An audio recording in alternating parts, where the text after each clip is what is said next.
So when I was a kid, my parents never gave me the talk.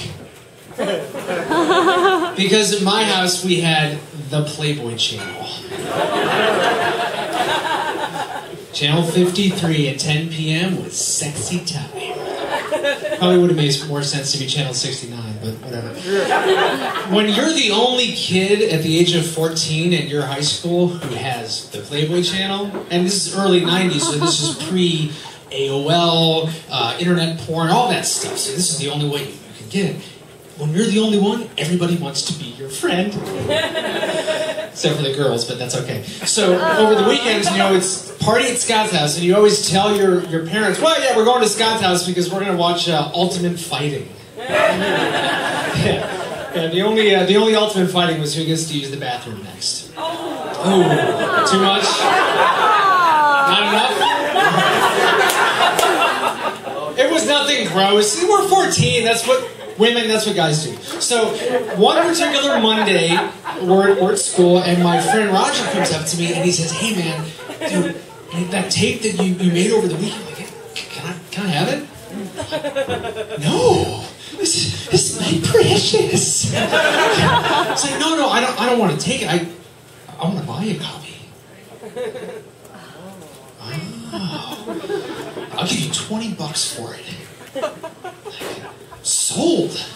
So I went home later that night, and I had to get a tape that I knew that my parents would never know was gone. So I got a copy of my HBO tape version of Don't Be a Menace to South Central or Drinking Your Juice in the Hood. And I go on, I tape it, and the next morning I get it, I bring it to school, we have the transaction, and I'm in business. I started my very first company, the entertainment distribution business. And it was going pretty good. I thought, I'm going to make some money, this is awesome. A few weeks later, I'm in passing time, and the quarterback of the varsity football team comes up to me.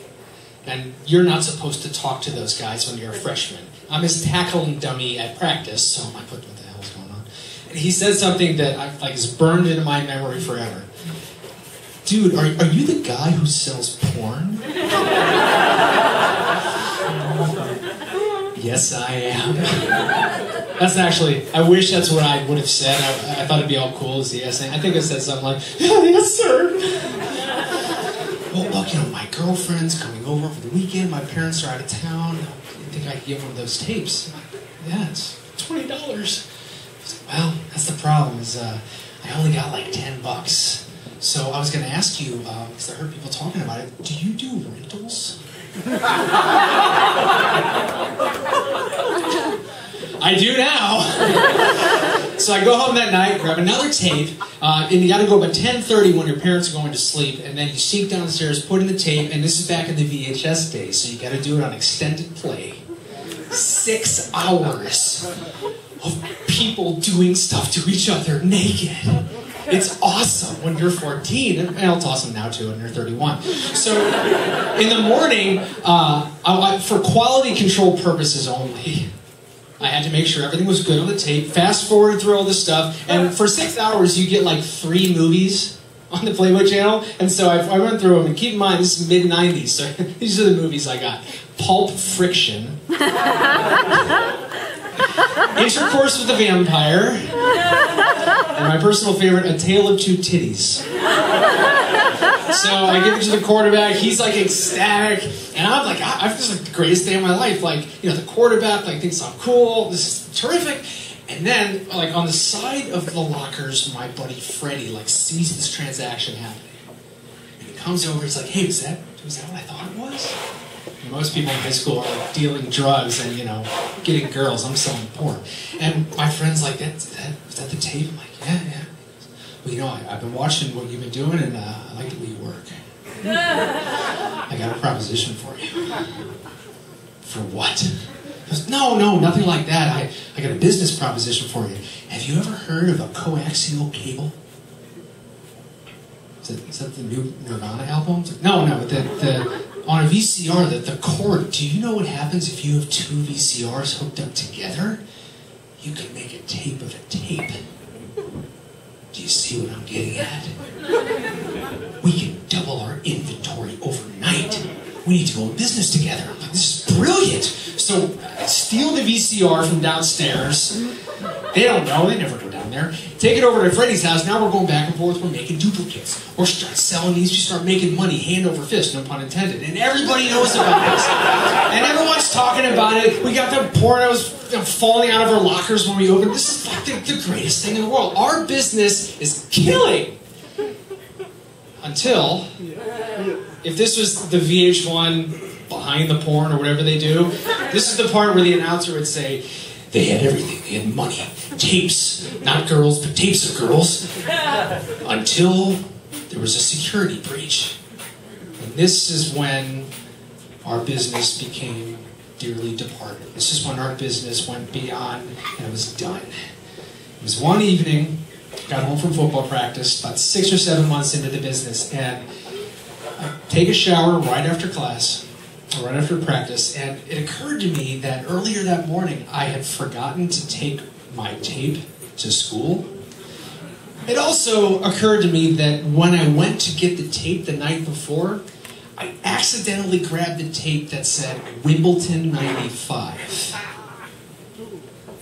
So when I get out of the shower, I hear a familiar song. Brown chicken, brown can. Is that the theme song for Pulp? Brown chicken, brown? No. I go outside on the balcony and I look down into the family room, and there's my mother, my father, and my brother. When they were hoping to see a videotape of Andre Agassi and Pete Sampras, and instead they found a movie of Jenna Jameson and Lexington Steele. It wasn't tennis, but she was getting served. And just the absolute height of horrible embarrassment watching this happen. And my precious. And so each of my 3 family members had something to say to me. So my older brother was there, and if anyone has an older sibling, I think it's pretty obvious what they would say. I mean, he just kind of said, ah! And that was all he said. My mom can't even make eye contact with me. She's, Jesus Christ. And then there's my dad, who I swear had a glimmer in his eye. He was almost proud because he could tell that, you know, it was in slow motion, which if you tape correctly, you can get it to record in slow-mo. Like, he was somewhat proud. And so he's kind of back and forth between me and the televisions. They show this on Playboy? That's really good. It's like, hey, Jane, we gotta watch some of this stuff. And at this very moment, after spending 7 months, we made hundreds of dollars. $500-600 a piece when we were fresh. We had this business we were killing. And then in that moment, it was over. Our business was dead. But I did learn a valuable lesson, not just about business, not just about life and death, and probably a good lesson about sex, too. It's not how small it starts. It's how big it grows.